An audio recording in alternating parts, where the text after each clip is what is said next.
Hell yeah. Fuck yeah. Fuck yeah. Rock music. Rock music. Rock music. Rock music. Exactly. That's what we were going for. That's right. And you got it. So, what's up, Well, everyone?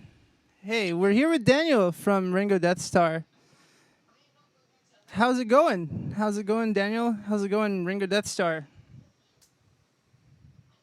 It's going good, man. It's going really good. Just just getting started today. That's it.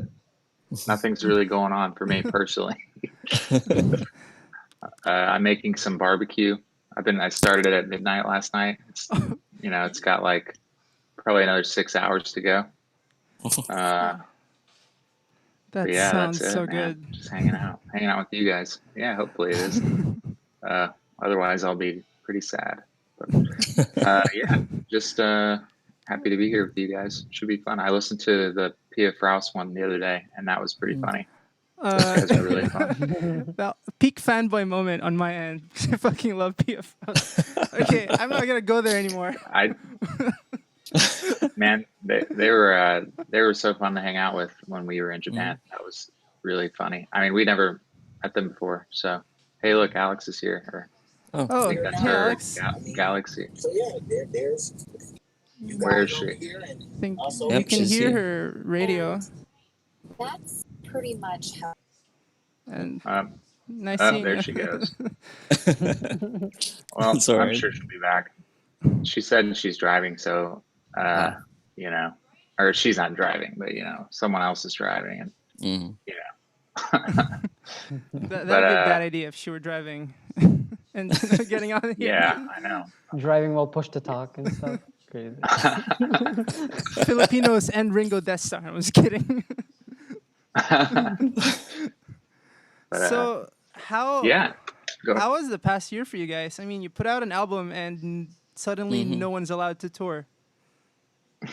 Yeah, that was a bummer for sure. I mean, we were supposed to go on a tour at the end of March, and like we went to Japan in the end of January, and that was when stuff was starting to happen in China, with the coronavirus. So I was, aware that it was going to be happening and all that, and then, Alex says, sorry, her service is crappy. She's going to try and come back. But All right. anyway, yeah, so I was kind of like aware that there was going to be a problem, and when I got back home, I got home on like February 5th or something, and I was like following the coronavirus in China a lot, and I kind of figured that, something crazy was going to happen. And so I was like telling everybody, I work at a restaurant in downtown Austin, and I was like telling them like, this is going to be insane, guys. They're going to shut everything down, and, we're not going to be able to work and stuff. And they were like, no way, that's never going to happen. And then, like South by Southwest was supposed to happen in Austin and all that stuff. So yeah, Alex doesn't know how to mute herself, I don't think.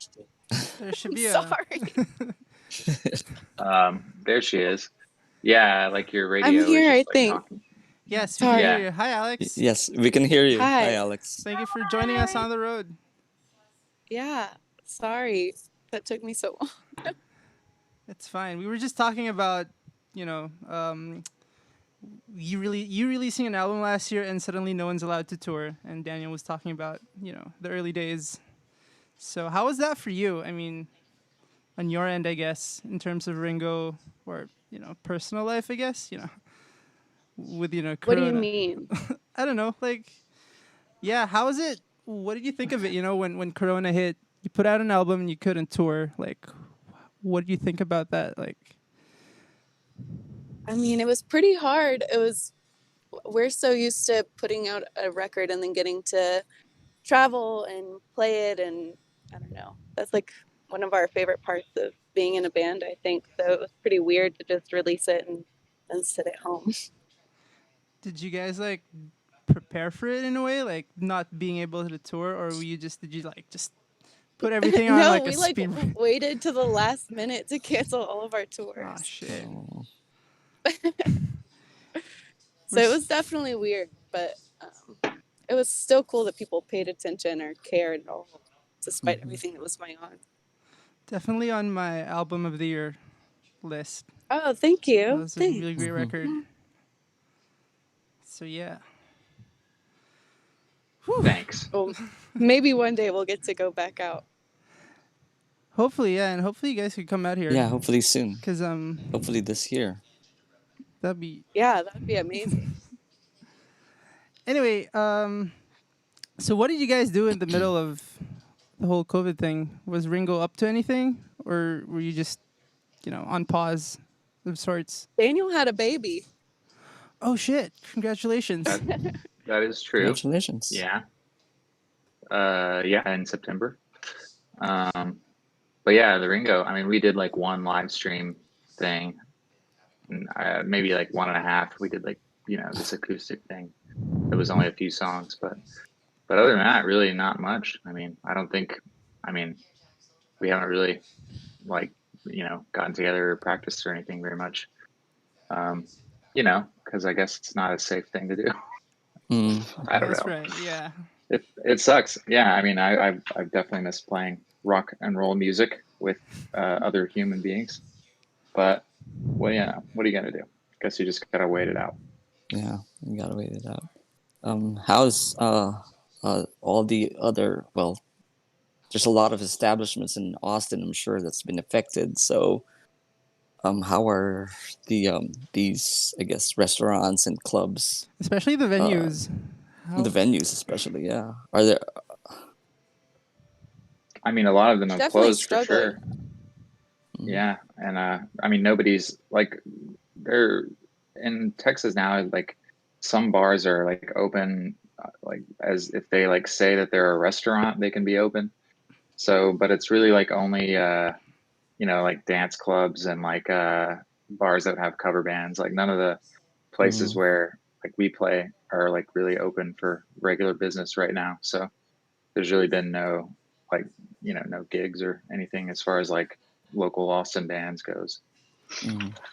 But are they kind of still there? You mean you will see them at the end of COVID? Is that? Well, I don't know. I mean, some of them are, but some of them aren't for sure. I mean, it seems like a lot of the popular clubs in Austin have gone out of business over the year, and like big like booking agencies in town and stuff like that have all kind of gone out of business for sure. So I don't know. I mean, it seems Wow. I guess they like, as a part of this, they recently passed some bill, and I think that has something to do with like the like providing funding for clubs that can't be open or something. But really, I mean, yeah, I think, if this goes on for another 6 months, there probably won't be anything left. I don't know. Oh man. Yeah. It's kind of the same maybe- everywhere. It is a little bit depressing. Yeah. Maybe we should change the subject. Yeah. We can listen to like some early Ringo first, and then maybe we can talk about. Okay. Okay. We were only supposed to break the ice, so to say. But yeah, Break the ice. let's Cool. listen to some old Ringo. I'll cue just one song. I think I put on one song? Yeah, let's listen to one song from the first record, which I'm not sure if Daniel's on it actually, because it's kind of ways back. I think it was earlier on the first album. Yeah. So let's listen to the song Starshine. Maybe we can talk about the early days right after. So see you guys in like 2 minutes or something.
Yay. Yeah, Fun song. Do you that guys was still a play great that song. song? I haven't. Yeah, yeah, yeah, definitely. Mm. I don't know. That one kind of pops up every other tour or something. It seems like I like Mm. that song a lot. Yeah, It's a fun but yeah, song. I think Elliot is the only one playing on that song out of the current Yeah, lineup of the band. the Oh, first one. Didn't you like? Were you like high school buddies with Elliot? Yeah, yeah. I Is that met how you Elliot met? Yeah. in like yeah in like the year 2000. We met at high school. He was like a year older than me, and I just moved to Texas and uh, like started to. I met like he played in this band, with his like cousins, and I met them, and that I was like just starting to get really serious about playing music myself. Like my dad played the drums, and that's how I started playing. And so yeah, they were like, "Come see us play at this place," and that was the first like local band that I ever saw in my life. And Elliot was the drummer in the band at Mm. the time, and he was really awesome. And so I was like, well, shit, these guys are really good. And yeah, I was just been friends with them ever since. And Yeah. yeah, then like 8 years later, I moved to Austin, and the drummer that was in the band at the time didn't want to go on tour, so I got the call to be his replacement. And then that was This that was the first thing. Go when you ahead. were in high school, it was you guys were in Beaumont, Texas, was it? Yeah, yeah. I mean, What? I moved there because my dad was in the military, and we had to move. Mm. So that's where we ended up. And yeah, what were you gonna say? No, I was just wondering what kind of town was Beaumont. Oh, it's like it's like an I don't know. I think it's like an oil town or Mm. whatever. I mean, originally, but it's like an hour to the east of Houston, and it's like I Ah. don't know. I guess like a mid-sized city, like 100,000 people or something. Mm. But they're it kind of sucks actually. I mean, I ended up going to college there, but I would never want to go back there really. so you So I it's mean, mentioned. a I had good fun, good I idea had to fun. move to Austin. Yeah. Well, if you're gonna do music stuff in Texas, Hmm. it's sort of like the natural. Yeah. You mentioned Elliot was in a band with his cousins. Were you in a band, Mhm. and was there like some sort of scene in Beaumont, at the Yeah, time? definitely there was. Yeah, I ended up, yeah, playing in bands in there in that town a lot. And there's one, there's a YouTube video from my high school band that you could find if What's you're it gonna be called? interested. But let's see what I can find it. The band was called Trinidad Fiasco for some reason, uh, It's a cool name. and yeah, it's the top one there. The song's called Lazy Shotgun. But Okay. yeah, I played in, some like, sort of like indie rock type bands, and then some Mm. like punk bands. There's a lot of punk stuff at that time. I was in a band with this like homeless guy and this 14-year-old kid. It was pretty cool. Whoa, cool. So you grew up in like kind of a punk scene. Did that be like correct? I mean, I wouldn't say that I was ever like a punk rocker. I never like wore the punk outfit or anything. I wore the Mm. same clothes. I wore just like regular, normal stupid guy clothes, and I was with all these dudes, but like they were wearing like bondage pants and like plaid pants and chains and shit. It's pretty funny, but like I was out of that. Most of those dudes were just drunk and they couldn't play the drums that fast, so that was really it. Big, cause like But yeah. Sorry, what was that? go ahead. No, Um, nothing. I don't know, cause like it kind of makes sense if I guess you were around, I guess punk or energetic music, Yeah. Yeah. cause it's very apparent in Ringo Deathstarr. Yeah. The So short, Yeah, fast definitely. songs. Yeah. so Yeah, I mean, for sure. would that be like all of you right now in the band? All of you kind of grew up in the same scene, How about so to speak. Alex? Uh, Is she here? here she I'm is. here. Oh. I didn't grow up in Beaumont. I grew up in Austin, so it was not the same scene. I feel like Beaumont's music scene was probably closer knit. It seems like they all knew each other. Mm. But I wasn't really musically active in any sort of real way until I joined Ringo. I had like So was crappy high school band. How do you find yourself into? How'd you get yourself involved with Ringo? How do you get in the band? Because from what I understand, you were not one of the original members. No, I wasn't. I worked at a boutique with one of Elliot was in a different band. I can't remember, something Heart Attack, with one of his bandmates from that band, and we used to give away beer and Red Bull. And so Elliot would always walk over to the store to get free beer and Red Bull and visit his friend. And it just came up that I played bass, and he was like, "Oh, I have a band. We need a bassist. You can try out." And I was like, "Okay." And so I went, and I just like had one practice in a garage, and he was like, "Okay, you're in." And I was like, "Okay." And That's I great. had no idea it would like take over my whole life. But it's pretty great. That was pre-Daniel though. Daniel didn't join for another few years.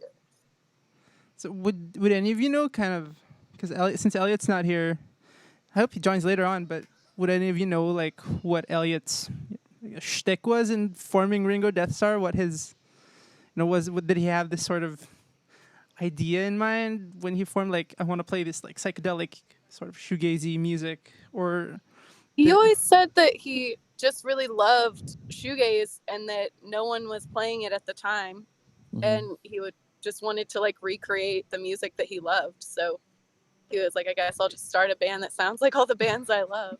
that makes sense. Yeah. Yeah, those early stuff really, to me, sounded a lot like Jesus and Mary Chain, and Yeah. I thought that first time I heard it, I thought you guys were very much influenced by it. Totally. And even Yeah. in there's like a music video for Some Kind of Sad where our drummer before Daniel is like playing the drums standing up. Standing and up, like yeah, the whole I thing remember is that. totally Jesus and Mary Chain inspired. Yeah, he liked. I mean, he was. I remember in high school, you know, he was talking about Jesus and Mary Chain and My Bloody Valentine and stuff. So he's been into that shit for a long time. Cool. That makes a lot of sense, actually. That was one thing I was curious about, because to me you sound more like a psychedelic punk band than like this, stereotypical shoegaze band. So I was kind of curious what you guys thought about that, being called a shoegaze band. And it seems like Elliot's been into it, so it makes sense. But how about the two of you? Like, are you guys like into the whole shoegaze thing, or are you kind of just like riding with it in a way? I didn't really know I'll what let- shoegaze was until I joined the band, but I don't think. I mean, I like it and I love making the music we make, but I definitely have learned a lot about it since joining the band and getting introduced to new music in that scene, I guess. I don't really mind the label. I feel like some bands really hate it for some reason. I have a follow-up question for Alex. I guess before joining Ringo Deathstarr, what kind of music were you listening to, or were you into? I really liked. I loved the Pixies. That's probably what got me into music, was listening to the Pixies. Pixies, yeah. And I loved the Strokes.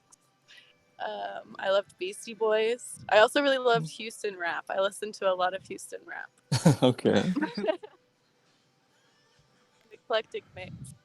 But yeah, those are probably my top things that I was listening to before I joined Ringo. And then Elliot was like, you got to listen to this and this and this. And then I was like, oh my gosh. Like, he introduced me to so much stuff that I like really love today.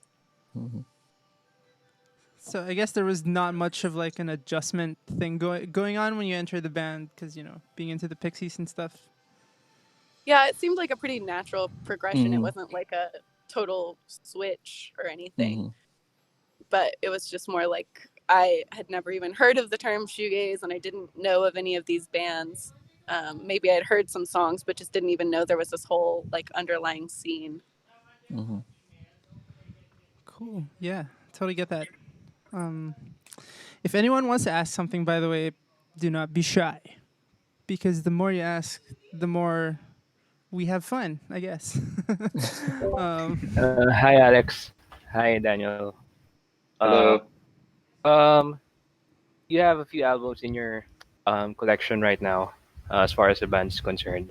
I'm just wondering, is it a continuous journey as far as finding your identity as a band as Ringo Deathstarr, or you found your comfort spot or your sweet spot, so to say? Well, I mean, I think it's more of the first one. I mean, I don't think we have like any like parameters that we necessarily try to operate within when we like make songs or whatever. I mean, I think the sound of Ringo Deathstarr is definitely like, I don't know, just I would say, I mean, evolving. I guess that's kind of a normal, cliche thing to say, but like, we all got better as the years have gone on. I mean, we used to, we've been in this band for like 12 years now or something. So hopefully we're getting better. And, like Elliot's gotten better at recording, and we've all, like personally, I mean, I think we've all gotten better as songwriters and singers and, drummers and guitar players and all that too. So I feel like I like our last album the best out of everyone. And I mean, I guess I've felt like that each time, but looking back on all of them now, I think that the way Ringo Deathstarr sounds now is the coolest and like the most like fleshed out, I guess you would say. And it felt like, as well, as you felt more comfortable in the latest outing. I was listening with a friend, and we had the same opinion that you guys sounded comfortable. And a follow-up question is, was there a time that you guys were a bit confused as far as where the band is going, identity-wise? So just more of a on the other side of my question. I'll let Alex take that one. I don't know if we were confused. I don't know. I feel like we've always just enjoyed playing music together and making music that we like, and not being too worried about where it fits in. But I do feel like with this last album, it seems like all three of us feel the most comfortable with this one. But I think we always want to keep trying to evolve and make something that doesn't sound exactly like the last thing we created. But that can be hard too, especially if you feel like you've kind of hit a stride. Mhm. But I know that Elliot keeps saying he wants to get weird, whatever that means. So we'll find out. I like that. Get Okay, weird. yeah. I guess we're gonna find out soon. I mean, or on your future releases as well. Yeah, I'm excited for that. Yeah. me too. So I think before we talk about your whole music process, writing and stuff, let's listen to a couple of tracks first. If y'all are cool with that, I will not proceed unless you are cool with that. Let's listen to some music first. Cool. We are cool. We are cool with that. All right. Yes, let's listen to a couple of tracks that I really fucking love from, I guess, I don't want to say old, but it's been quite a while. It's been quite a while. Let's listen to a couple of tracks from second and third album. Let's do Tambourine Girl and Flower Power. Let's vibe out for like 10-ish minutes, and let's see you guys in a bit. Grab more beers and stuff, or coffee, where it depends on where you are. Peace. Yes, we'll get more coffee. I'm going to do that.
to the fucking yeah. We got one more song, Flower Power. Let's go back to the 70s. Peace.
I wish this song went on until forever.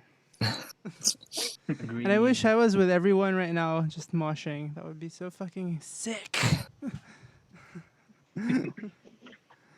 Speaking of tambourines, the first album had a lot of tambourines.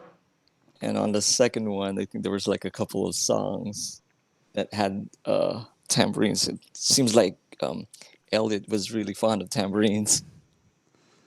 Are you talking about on Color Trip or like on Color Trip, I believe there's quite a lot of tambourines there, if I remember correctly. Yeah, I think so. I think on Mauve we didn't have a lot of tambourines, but yeah, I think that was a vibe at the time. I don't know. So I guess on Mauve then, I guess I sense there's a little, maybe subtle shift, where in some parts it sounds a little harder or maybe louder, and I guess to me there's some darker moments as well. And was this Mauve, like Yeah. we wrote Mauve right after we did the Smashing Pumpkins tour. And so I think we were just really inspired after watching the Smashing Pumpkins play night after night and wanted to go home and write something a little more intense. I mean, they had like such an amazing stage presence, and I think we wanted to kind of embody that as well, and like that energy. Yeah, I think But yeah, there's also definitely a shift. okay? oh yeah, and well, that was like the first album that we all like really contributed a lot to the songwriting, I guess. Like when I joined the band, I think most of the songs for Color Trip were already kind of written, and on Mob, I think we all took more of a songwriting role, and also I think Elliot was in a real Husker Du phase in that period of the band as well, which might explain some of the more punk rock heavy aspect. I don't know, but yeah, the Smashing Pumpkins thing is definitely true too. That was really fun because we like got to record for like a whole month straight. That was like when it seemed like things were like really like going up, as far as like the amount of money that we could spend on making a record and stuff. So we had like a whole month at this really nice studio in Austin, and I don't know, I remember having a good time, making some stupid videos, and there's a really good video from the Mauve recording days of us recording I think the song Waste, and I just gotten a MacBook, and I was like, really getting my iMovie skills up, but it's pretty. Can we find that Let me see if I can. Yeah, let me see if I can find this. I have in my YouTube, my personal YouTube channel, maybe. Maybe that's not the right one. Being true to the punk essence, very DIY. Oh yeah. Okay, here we go. Yeah. Right. Okay, here's this video. How can I send the video on this? You can go on like walkie-talkie. Walkie-talkie on the left-hand side. You could press walkie-talkie, and that's a chat box. Walkie-talkie. Where is that? Oh, right there. Okay. Yeah. Okay, here that's a video from, like, because when we did Mauve, it was like we did this thing called Pledge Music, so we could fund the album or whatever. Fund the album. So we had to keep giving like updates about what we were doing. So I made this stupid video, but it's pretty good. I gotta say. Some good dance moves, and I think Alex plays 64th notes. Well, check that out. That's true. It was like, yeah, she was really fast. Oh yeah, okay, yeah, you gotta watch this video. Okay, all right. I'll take note of that.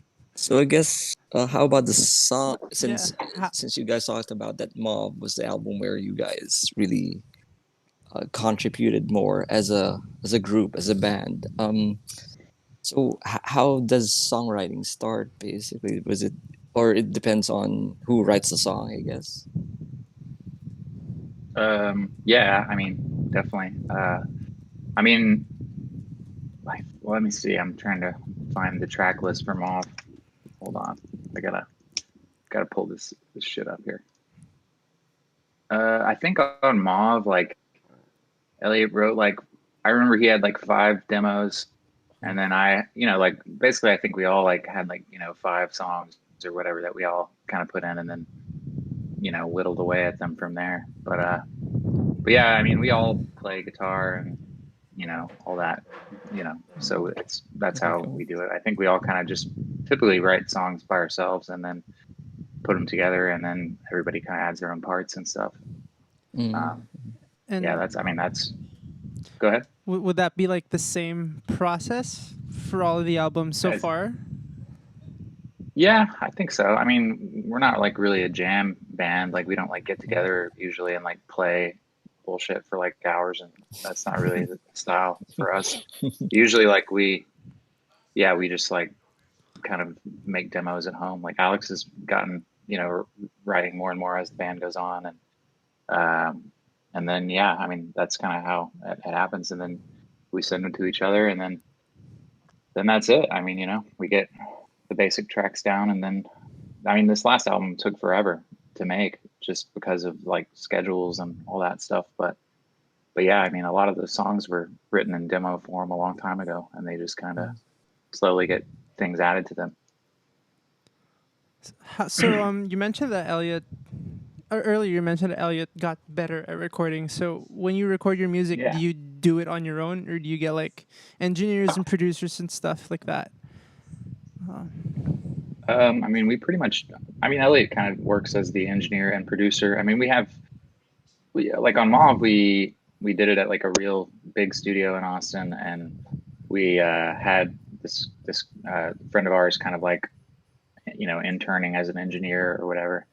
And then as I guess, after Mob, I guess the next full length album is Pure Mood, and that one we did at our practice space that we have now, and yeah, I mean we've just accumulated recording gear over the years, and I mean Elliot's been working sort of like part-time as a recording engineer for the whole time we've been in the band, so he knows what he's doing. And this last album we introduced tape machines into the mix, and so we use like tape machines and the digital in conjunction.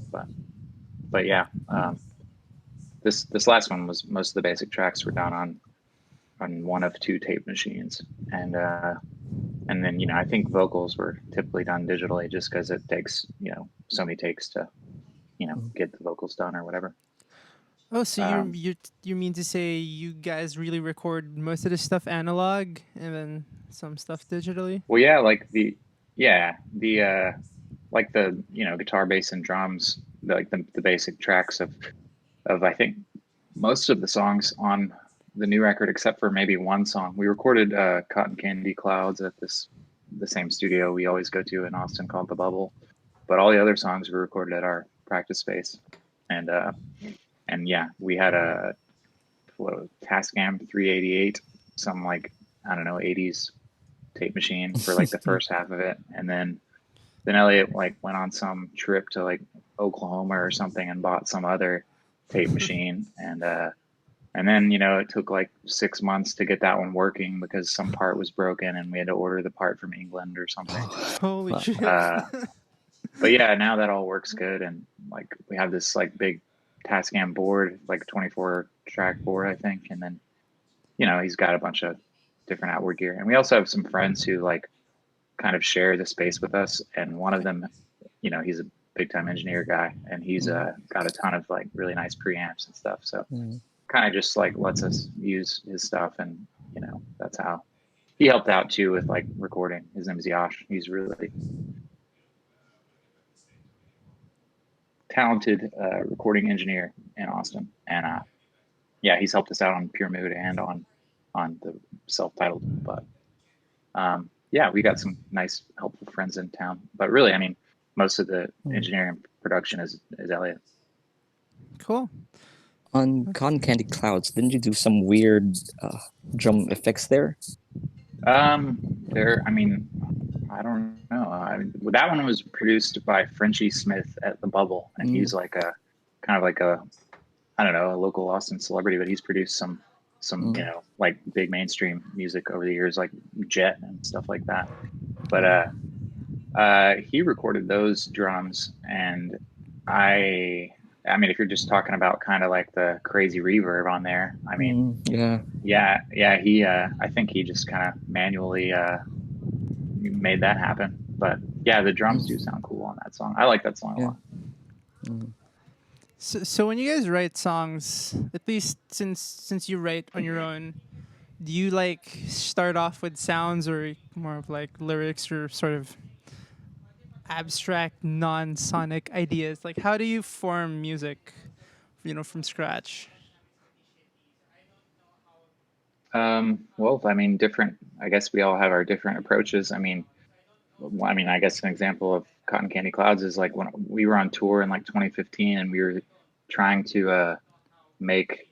We like wrote a list of song titles before we had any songs, just like stupid phrases, uh, and that was how that song happened. I mean, I wrote that song, and it was.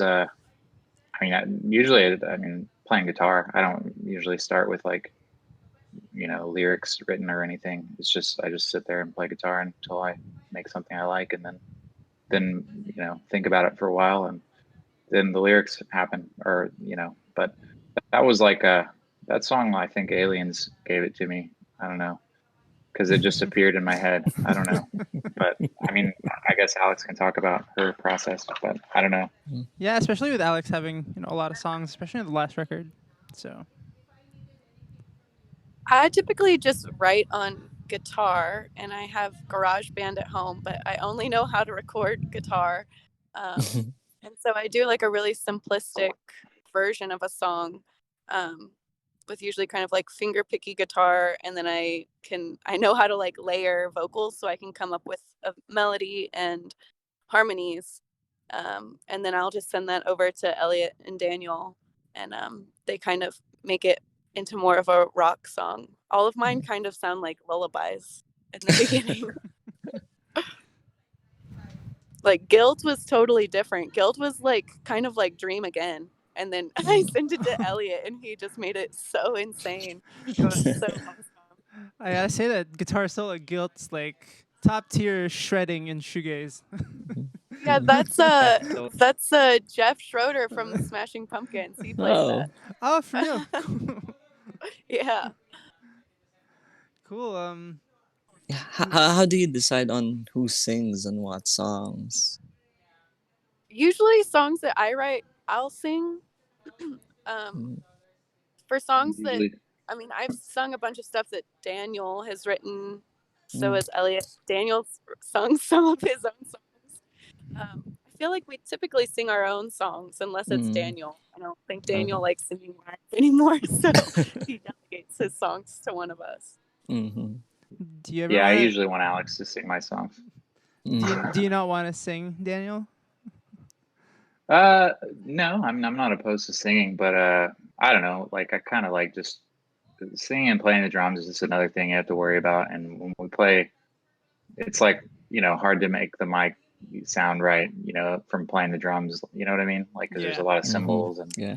noise and shit going on. So, and I mean, it's not something that I would like have done my whole life or whatever. There was like a little era in the God's Dream era where we were trying to like do me singing as well, and it was okay, but honestly I prefer just to thrash and play the Yeah. drums and not think about it. So Just rock out, but I like singing. I mean, like on the demos I make, I sing and stuff, and I mean I don't think I suck that bad.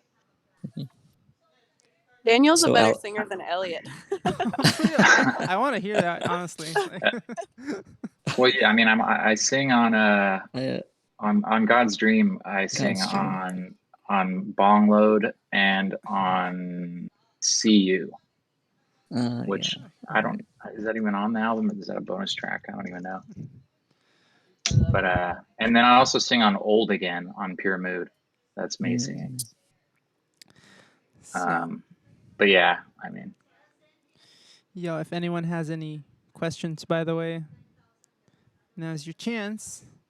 Because we're here with Daniel and Alex of Ringo Deathstarr. When can you have them? It's not every day you're in a Discord voice chat with them. So I guess Alex mentioned that someone from Smashing Pumpkins played guitar on one of their songs, and also I think Adam Franklin also played some guitars on God's Dream, I believe. yeah. So how does that feel having I guess people play. I mean, legends, I would say, play on your record. And how did that come up, or was it during the tour as well? Well, it's definitely really cool. I mean, I think that, well, the Smashing Pumpkins thing happened because of Jeff Schroeder. The Jeff Schroeder is like he's the not Billy Corgan or James Iha guy, and he was in a band called, I think, Lassie Foundation, and Elliot basically ripped off one of his guitar solos in the song "Do It Every Time" from Color Trip, and then Jeff Schroeder heard that song, and that was how like he thought it was cool, and then Billy Corgan told him like pick the band to support us, so Jeff picked us, and so yeah, and so like I think Elliot and him were like kind of stayed friends, and so that was how that ended up. I mean, we're all friends with him, but you know what I mean. That was how he ended up playing on the record. And then Adam Franklin, I mean, we've just met him over the years a lot, just being on tours and, running into Swerve Driver and stuff. And we kind of became friends with like the drummer and I guess one of the guitar players in Swerve Driver that isn't Adam Franklin, but Adam Franklin was, he would come see us and stuff, and we'd always end up hanging out with him for a little bit and stuff. So, and I guess, yeah, he liked, I don't really remember how that happened. You'd have to ask Elliot, but he plays like sort of like atmospheric, noisy guitar on the song Nowhere. Gotcha. Yeah. Yeah, if anyone, I'm highly imploring everyone else to ask people questions. If not, we can move on. Before we talk about, I want to ask about live shows and stuff, but I want to do a bit later. Let's listen to a couple of songs first. If no one else wants to ask anything about like writing and recording,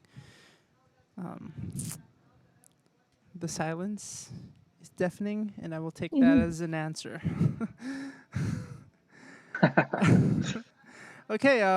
So yeah, before we talk about your live shows and stuff, let's listen to a couple of tracks from the recent album, from the self-titled, and then let's come back in 10 minutes or something. Actually, more like 7 or something.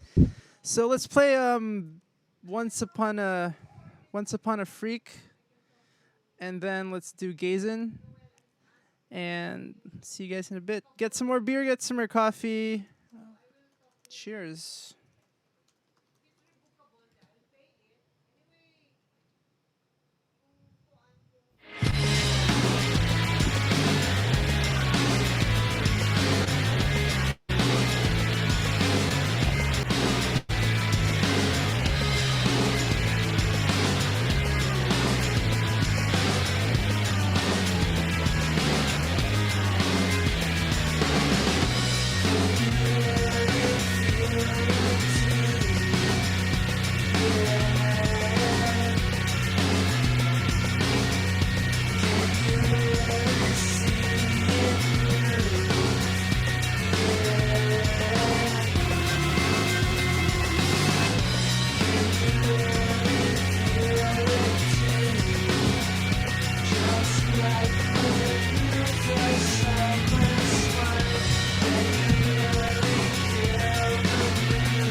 Yes. Yeah. The low voice of Elliot at the end of Gazin is just like sounds like a didgeridoo thing, whatever. um, yeah, we're here with Ringo Deathstarr, with Daniel and Alex. Yeah, we just listened to a couple of tracks from the recent self-titled record. We listened to Once Upon a Freak and Gazin.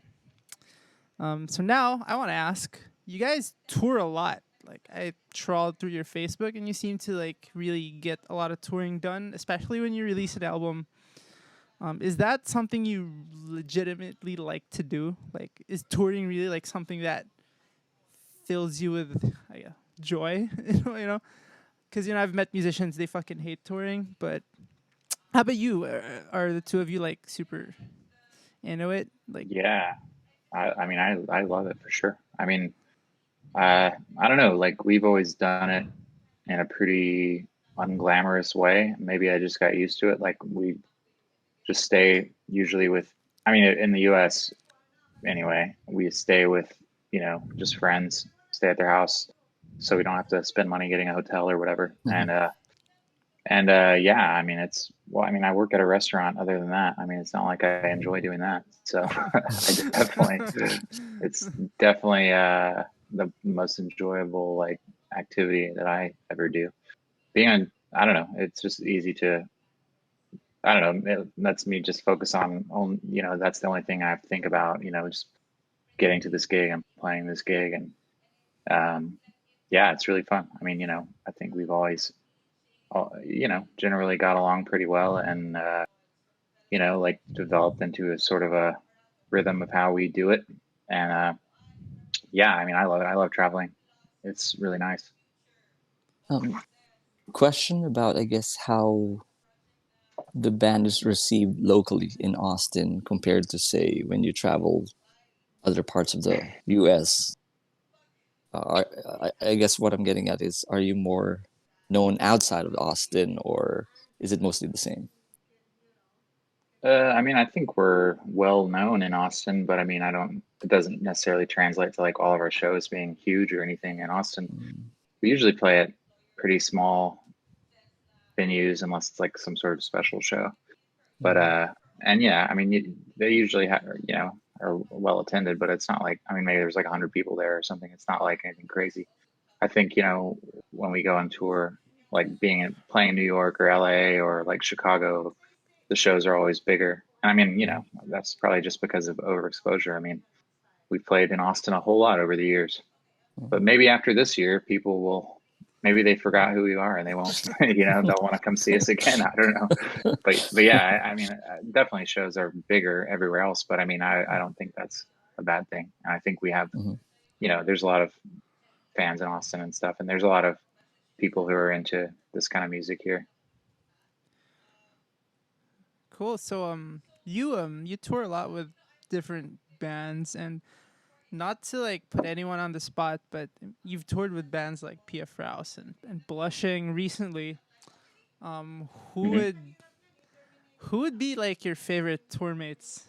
I mean, do you have like something like that? Well, I mean, we all became really good friends with the people in Blushing, and they live here in Austin. And Elliot's produced their like last two Yeah, records, the so last album, yeah. we're like, well, yeah, he's currently they just recorded another one, but yeah, they're super fun. I really love them as people, and I mean, really, we've always had cool bands that we toured with. I can't really think of any that I like didn't like. I mean, in the P.F. Rouse thing, we only played like 2 gigs with them, but I think just because it was in Japan, it was like especially cool. And we just had like an instant connection with them. I don't know. We were just like backstage at this club we played at, and once we all kind of were together, everyone just started being stupid. Those guys are hilarious, and girls. They're really funny people, and I really enjoyed hanging out with them. We had a fun time eating at like like after the gigs in Japan, they always take us to some restaurant and make us stay out all night. But we had a really funny dinner with them, and they're just funny people. But yeah, I mean, I don't know. I mean, I like them all. What do you say, Alex? I was just talking about how cool PF Rouse was. Um, they were really funny, and at first I wasn't sure. They seemed kind of like cold and standoffish, and then once we got drinking with them, they opened up and were really awesome. Oh yeah, the first time we saw them, like they were sound checking and they had like their sound guy was like yelling at the venue people. Then We we were like, scared. whoa, these guys are assholes. But then turns out that their sound guy was also really nice. He was just, taking his job seriously, but they were all super nice. And I don't know that, some people you just instantly have a good rapport with or whatever. And they were definitely like that. But it's really fun to tour with Blushing too. We've gotten to do a couple tours with them, and it's nice for me to have some other girls on the road. But all of us just get along really well. So, yeah. We'll just take them all on tour next time. That'd be a fun one. A big festival, yeah. How are the Japan shows? I mean, I don't think I have. When I checked, you seem to have not been anywhere else in Asia except for Japan. I'm not sure. I think you did a Europe tour a while back. Like, how is it playing in Japan compared to Western countries, Western places like the U.S. and Europe? I mean, Japan is. We've been going over there since 2009, and it's the best, I think. I mean, as far as like, well, I mean, it's like all the venues there are like super nice, and the hospitality that our record label and that the Japanese fans like, show us is really amazing. Like, it's not like that anywhere else in the world for us. I mean, we have a good time everywhere, but like, in Japan, like, it's like it's just amazing that we get to go there. They pay for it, and we make money, and we each have we have our own hotel room, and everything is like really pro over there compared to like the way we tour everywhere else. Over there, it's like, I don't know. I mean, if you guys have ever been there, everything is just nice. Like, everything works right. Everything is on schedule, and everything is cool. And the fans there are like super friendly and like, I don't know, really into everything. They're just really supportive, I guess. And yeah, the record label that we've had the good fortune to work with has just been great as well. So, I mean, I think that's my favorite thing to do with the band. And I think they would all, Alex and Elliot would agree, but it's super fun. And I mean, just the whole experience is great. I love, Japanese food, and, just going around Tokyo and going around, Osaka and stuff. It's great. Do you get recognized while like walking around Japan? I mean, we have before, but like, I mean, I don't think we're like super famous. I mean, I think there's just like in the shoegaze genre, I think, however big that is there, people would recognize us. I think we've gotten like, we have to go to like, they make us do these like record signings at Tower Records there, because Tower Records is still in business in Japan. Yeah. Yeah. So whenever we go there, I mean, it's pretty insane. Like, there's like a big display of Ringo Deathstarr stuff, and then like, we sit at this little table, and all these people come and give us gifts and stuff. It's like it's like you're in Nirvana or something. It's pretty funny. That's cool. Very cool. See, I have another question on playing shows. I saw on YouTube you did like this fully My Bloody Valentine set. How did it happen, and how was that, like, playing, epic songs that all of us love, That was really fun. I actually really enjoyed it. That was cool. I mean, they're my favorite shoegaze band. I mean, that's the only, I listen to a lot of stuff, but I don't really listen to like, any other new shoegaze bands, or like, I mean, as out of all the ones, that was the one that I was really into. And so that was really fun to do. And I enjoyed it a lot.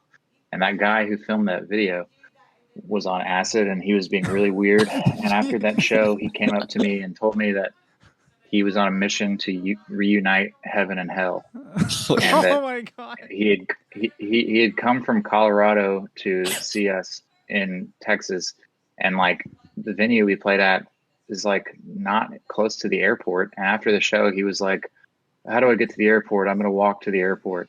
And that dude is insane. But God. yeah, it was really fun. I enjoyed it. That was cool. I don't really know. I guess it was Valentine's Day, and the club is kind of like our home base club in Austin, and they usually do like themed shows for New Year's Eve and Valentine's Day. So, you know, My Bloody Valentine's Day. I don't know. Makes sense, I guess. Yeah. Do you have any, favorite tour moments from your whole career in touring? Tell us a funny or weird tour story or whatever. Memorable anecdote or something. Well, I mean, I guess the classic funny anecdote is when we were on the Smashing Pumpkins tour, like, you know, that was pretty insane. And so playing these giant places in Europe, and, you know, we're hanging out with Billy Corgan, and, you know, that's pretty fucking weird as somebody who grew up listening to that shit. So, like, you know, as we became more friendly with him and stuff, he told us like that we needed to break something, and we were like, okay. And so Elliot told me to, like, you know, throw the drums or, you know, smash the drums or something. And we were in Italy, and you know, Elliot said, you know, Billy told us to break something, so let's go crazy after this show. And so Elliot told me, I'm ready to accept the floor tom. So after, you know, our last song, when it's like a noisy part, I like picked up the floor tom and threw it at him, and it was like an 18-inch big floor tom. Oh, shit. And it like hit him, and he like fell backwards, and he hit this light. He like hit one of their, like, you know, like programmable lights that they were using to this insane light show, and the light like fell off the stage and, you know, broke. And like as soon as that happened, like their whole crew was like acting like they were really mad at us, and they like, you know, they said that like the light fell off the stage and hit one of the like local Italian security guys in the head. And like, and they told us like, you just get out of here. These guys are pissed. They want to kick your ass. So they, like we you know, we like put our shit in the van and hit the road. And then like the next day we were off, and so we weren't with them, and we were all like really worried, you know, like because we looked up the light, and the light cost like $30,000 or something. Shit. And so we were like, fuck, we're gonna get kicked off the tour. Our life is over. And we like sent them all these, like, I think we each like sent an email to like our corresponding band member being like, I'm really sorry, it was an accident, you know. And they like sent us back a picture of this old man in a hospital bed with like a bandage on his head. And we were like, oh shit, we're dead.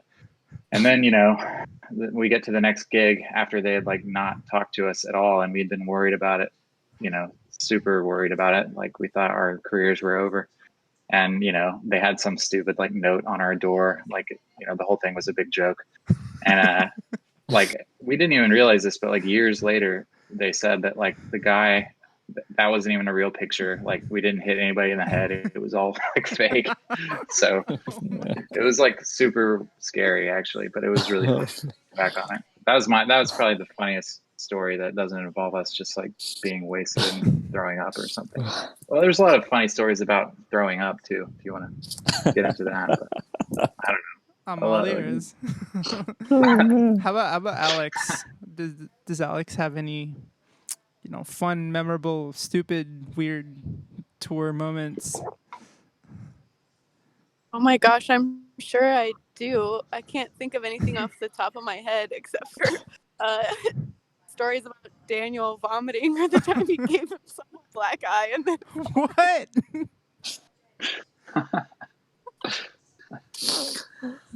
hit himself in the eye with his drumstick, and then jumped up to run off the stage and just like vomited. You're getting mixed up. Those are separate stories. I combined them into one super story. Yeah. I hit myself in the face in New York at one of our first gigs, and there's a bunch of pictures like that are like classic Ringo pictures now, where I have like a black eye from hitting myself in the face with a drumstick. And then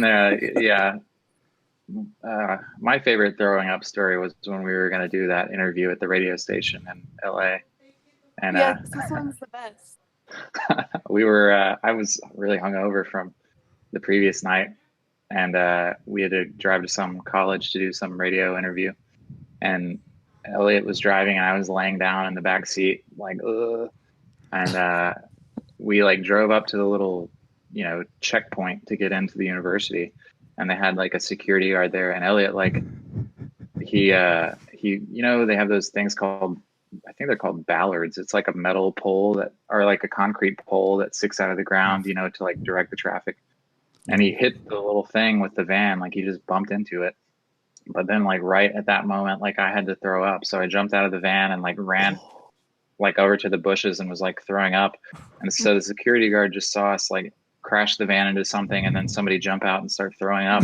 So they like assumed that we were like, wasted or on drugs or something. And then the guy got into some like, he was like he wasn't even a real cop, but he was like trying to really, be an asshole to us. And Elliot gave him his passport for his ID, and like the guy was like, "What? You don't have a driver's license?" And then Elliot and him got into some big argument about like, how a passport is an ID and all that shit.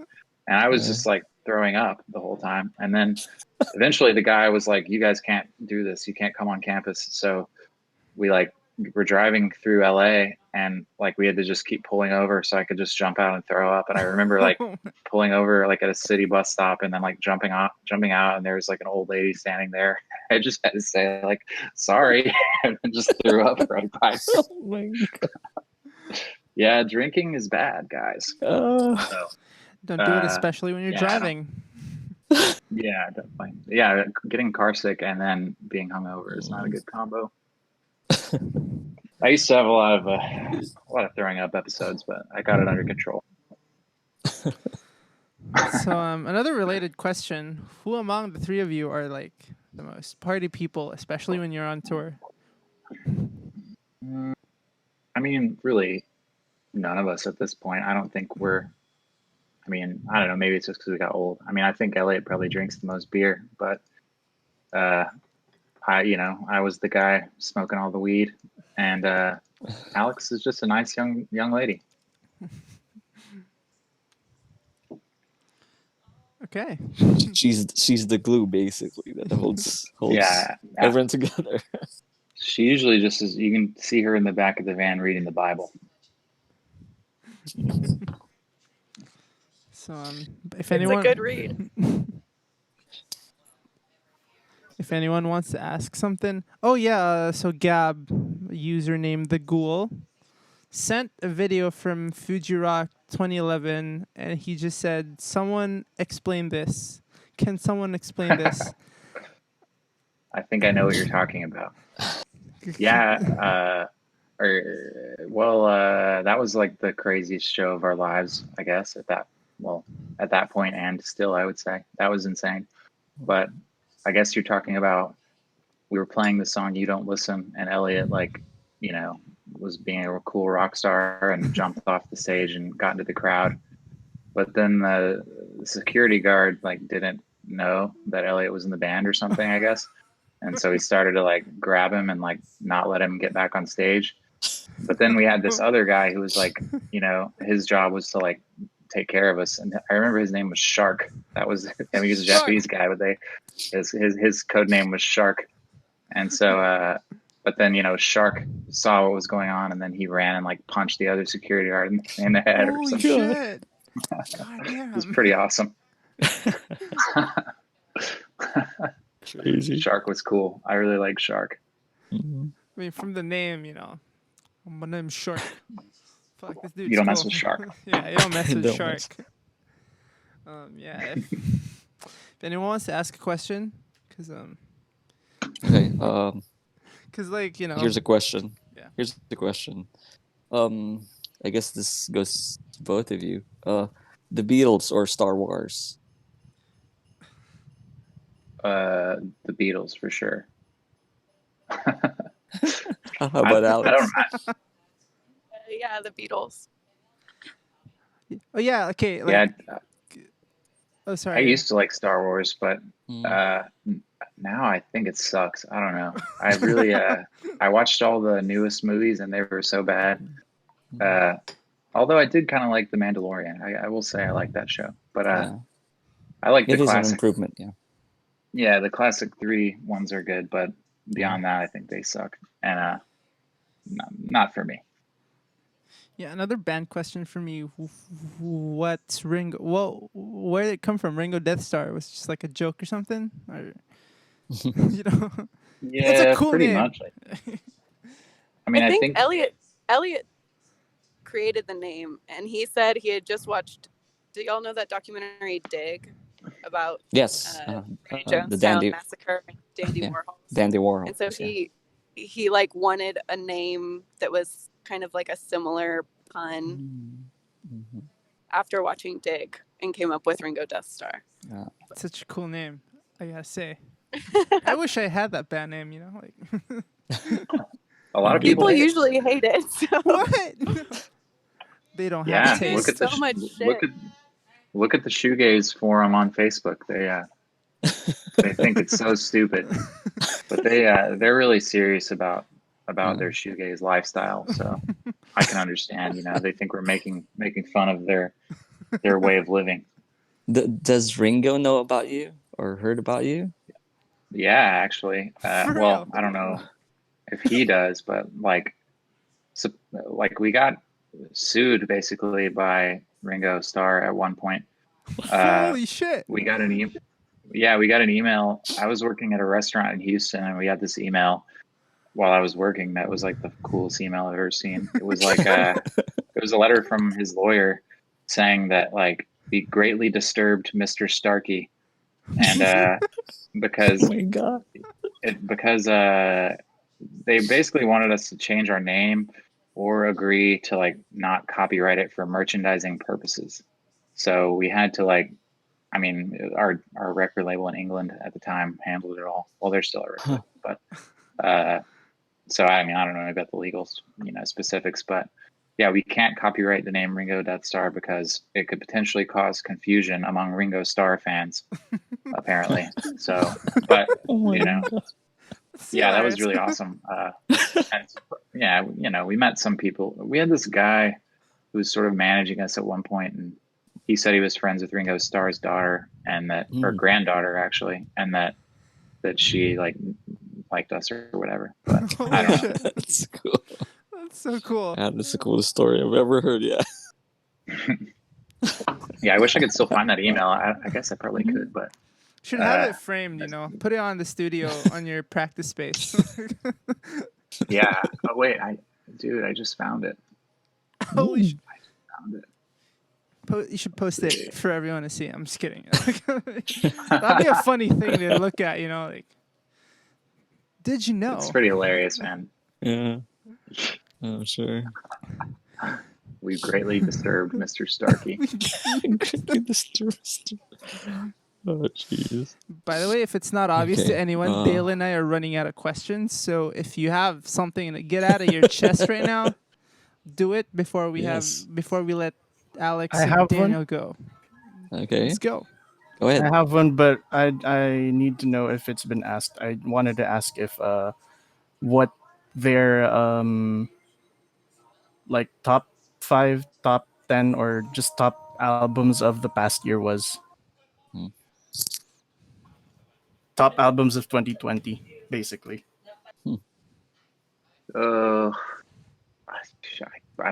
probably couldn't name one album from 2020. I don't know. But what did you listen to a lot in 2020? I guess. I've been listening to a lot of audiobooks, to be honest. Fair enough. I just listened to the Marquis Ramone autobiography, so I'm on a big Ramones kick right now. But yeah, and then I'm listening to some audiobook about aliens right now. You guys, it's gonna be. I'm getting really into aliens. Aliens. It's aliens. Yeah, there was this. I think it was a documentary where I saw on HBO. I think Heaven's Gate. Oh yeah. Yeah, something about like a alien cult thing. So yeah, that was that was a thing in the '90s in America, I guess. Well, you know, you're in America. Yeah. I don't know how old you are. I can't tell. It's all right. I'm pretty old. So. How Okay. about you, Alex? What do you listen to a lot in 2020? I'm really bad at listening to new music, so if you guys have any suggestions of things to listen to, I just listen to the same things over and over again. You should listen to Some Gorgeous Accident.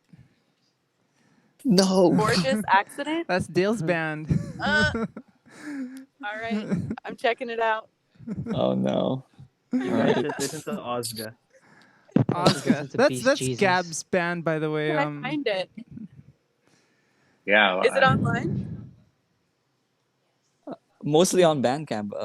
All these suggestions are mostly on Bandcamp. We're gonna inundate you with like a ton of Filipino bands. Yeah, do it. So Meg, Okay. one of the I users listened to the new Paul McCartney album. I don't know. Oh, It was mhm. kind of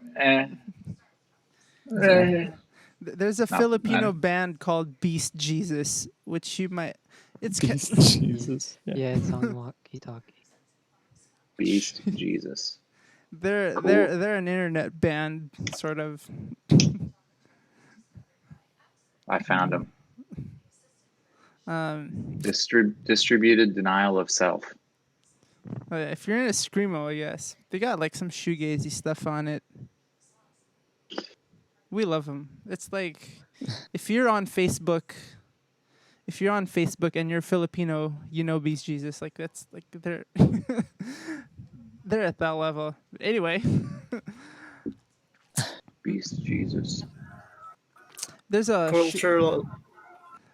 They're a cultural landmark. They're like Okay. they're almost as iconic as adobo. As adobo. It's a Filipino dish, by the way. Adobo. Okay. There's another It goes hand in hand. one of the people in this voice chat, Megumi. She has a band called Polar Lows. You might want to check if you're in a if you like shoegaze, like if you listen to shoegaze regularly, or check it out. Post that link. Yeah, I'll put it on I the. will go. But yeah, since we're talking about local music, are you guys are any of you I guess active, or do you attend local shows a lot? Is that something you do, or not really? Pre-COVID, Yeah, I guess. definitely. Yeah, for sure. I mean, I think we all go to shows in town a lot. Definitely, there's a lot of cool bands in Austin. Are there any like up and coming Austin bands you'd suggest to us? It doesn't have to be shoegaze, like just indie rock or metal or whatever. My favorite Austin band is called Being Dead, and they have some really good albums on Spotify and all that shit. Mhm. They Being made a Dead. cool they made a cool Halloween album. What is it? But they put the name of the band is 0% APR. Okay. Look up 0% APR. APR.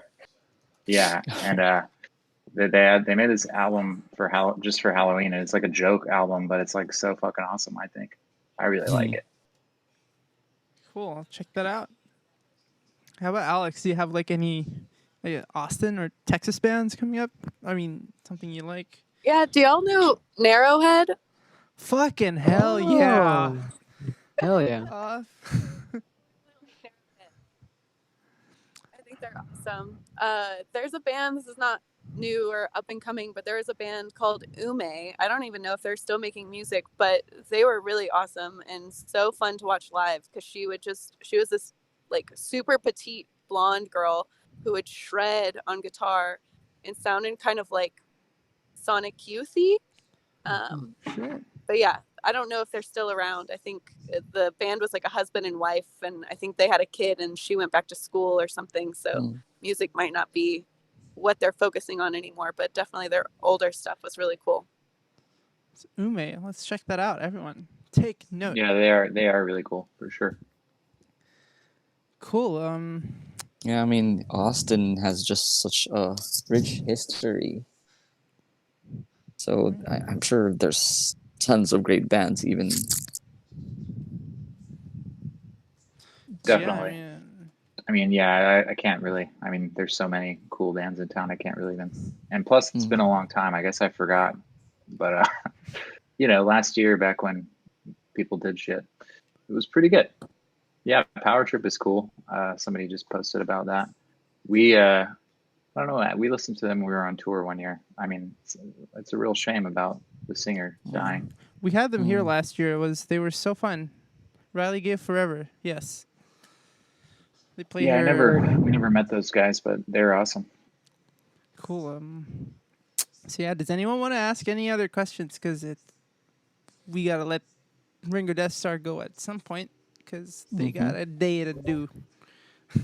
Do you guys get more amped up about the idea of playing South by Southwest or other festivals outside of Texas? Which one do you prefer more? Outside of Texas, for sure. I don't like South by Southwest. I mean, it's I mean, I guess it's cool if you're not like living in Austin, but for me, it's just is like, well, it's a huge hassle to do anything. There's so many people here, and you can't like you can't like drive your car downtown to the club where you're going. Like it's all like everything is blocked off, and like I got play the drums, so I gotta like carry drums for like 5 blocks, and then your set is like 20 minutes long, and like people are just in and out. It's just like, I don't know, it became more of like a tech oriented conference or something, in my opinion. But I mean, I like going to see shows at South by Southwest, but I don't really like playing it personally.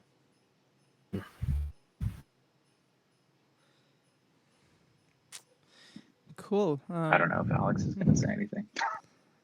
Yeah, I don't know if I agree. Also, I feel like all three of us usually are working during South by as well. So we're like trying to juggle our jobs and taking off time and enough time to get to the venue. And then we're like in 3 different cars. And so usually Elliot has the van and he can use the parking pass. And then, Daniel's walking his drums 5 blocks away. And I'm trying to drag my 810 like through downtown. So it's not the easiest, and I feel like half of our set is just us trying to set up all of our gear, and then once we get it set up, we've got about 5 minutes. But usually when we go to a festival out of town, it's a lot easier for us. Yeah, last year South by, we only played a few gigs. Maybe I think that's the key. Like some years we like, I don't know. I remember one year we played like 12 different shows during like 3 days or something. And it's just too much. And I don't know. I think everybody thinks like South by has some reputation. Like you're going to get signed, you're going to get rich, you're going to get famous. But I don't know, man. I don't really think that really happens too much. I just remembered. Sorry, I got a question for Alex because I just remembered about being famous. Weren't you like invited to go into like a reality TV show? Not that I know of. Okay, Where'd you get that, I thought Dale? I read. Yeah, I read it somewhere. That it was like for some reality TV show. That I don't know where I read it. Okay, all right. So maybe I'm wrong then. Yeah, not that I know of, but hey, I'm open to it. Would you be on Property Brothers? When I got into real estate, I had like 3 like video interviews with the production company at HGTV because they were talking about making a show about me and my grandma. But then that was like right before COVID hit, and then I have no idea. I haven't checked it. So okay. Yeah, maybe that was it. I don't know how you would have known about that though, because no one knows about that. I know. I think I read somewhere, but maybe I was wrong. If you find it, tell me. Maybe I just totally forgot about something really cool that happened to me. Okay. Hello, I have a question. Yeah. Hey, Daniel and Alex. Really like your music. I have a question. Actually, it's not really a question. It's a request, and the request here is I want the both of you guys to like read this out loud in walkie-talkie. I'll send it over, and there it is. It's sort of like a tradition here, for every guest in Shoegaze Pilipinas. Just want to make it Uh, clear they do it, not us. yeah. So yeah. Yeah. There it is. Okay. If you ever find someone that listens to Ringo Deathstarr almost obsessively, give that person a hug because the people that relate to that music have been through hell and are probably still there. Hell yeah. Hell Yeah. yeah. Yeah. Yeah. I hope you guys are all doing okay out there. Okay. You too, man. You too. So Thank you All so right. much. yeah, it's been a couple of hours. If anyone wants to ask, go ahead. But if not, I think it's high time we part our Wrap things ways. up, yeah. Wrap things up because we don't want to. As much as I want to have Daniel and Alex here for like the entire day. It's not. We can't. Not gonna happen. You It's want never. to? Um. We all want to? yeah. I think Why so. not? Last question for Alex and Daniel. Go Okay. ahead, Camille. Okay, who do you think would win a fight, Morrissey or Robert Smith? Fist fight, no holds barred. Shit, that's a good question. I don't know, man. I mean, let me look up their stats. Let me see who's taller, who weighs more. I think my first guess would be Morrissey because Robert Smith looks kind of frail, but I don't know. Let's see. Morrissey's I'm gonna say 5'11". Morrissey. Robert Smith's only 5'9". Yeah, Morrissey's gonna kick his Yeah. ass. And Morrissey, like, he looks like he's not. I mean, Robert Smith doesn't look like he's doing so good physically. I mean, and like, it would be a good fight though. That's for sure. Celebrity deathmatch. I think that's Oh, the next man. thing you guys need to do. Like, start organizing. Oh. Like fights between old rock stars. Celebrity deathmatch, reborn. Definitely. Okay. Cool. Anyone else? Cool. Yeah. Cause Come on. What do you got? Because I'm out. I think Dale's out as well. So Yeah. This goes for Daniel and Alex. What are your top 3, top 5 Ringo Deathstarr songs? I mean, for you, what's it? Not just to play, but listen to.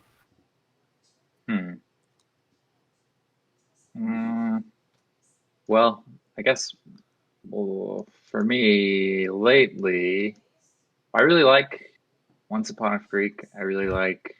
I mean, I've always really liked Tambourine Girl. I really like playing that one. And then like a song that we've never played live, but I think is one of the best Ringo Deathstarr songs is from God's Dream, "Shut Your Eyes." I really like that song a lot. I feel like that's got a lot of emotional, feeling behind it compared to like some of our other songs. And I didn't even participate in that song. It was all Elliot, I think, and Alex. But I really like that one a lot. I find myself listening to that one. I mean, it's kind of like, I think it's kind of about someone that we know that died, but it definitely, I really like that one. I really like God's Dream and In Your Arms. Let's see. Oh, Heavy Metal Suicide and Frisbee are two of my faves to play live. And then probably Girls We Know. I love that one. I think the KEXP version on YouTube, I think they sabotaged the mixing. Because you play those songs, right? But I hate those. yeah, That's the worst what is session nice ever. I wish they would take that down, but they wouldn't. Yeah, It was just so you should. bad. Everybody report that video. Yeah. Sucks.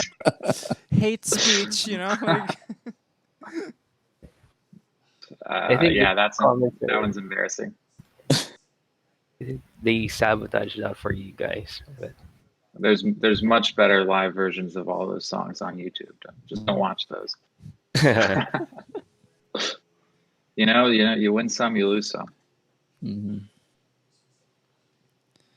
Is there any chance that we get the uh, live video of the levitation sessions?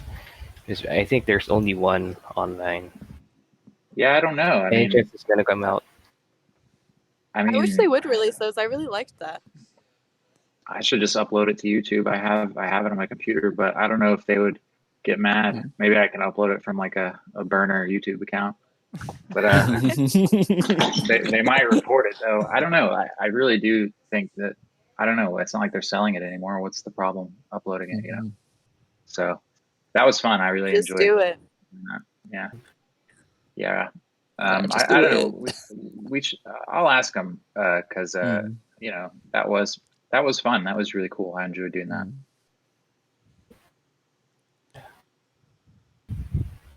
I don't want to piss off the label guys. They've been really helpful. yeah.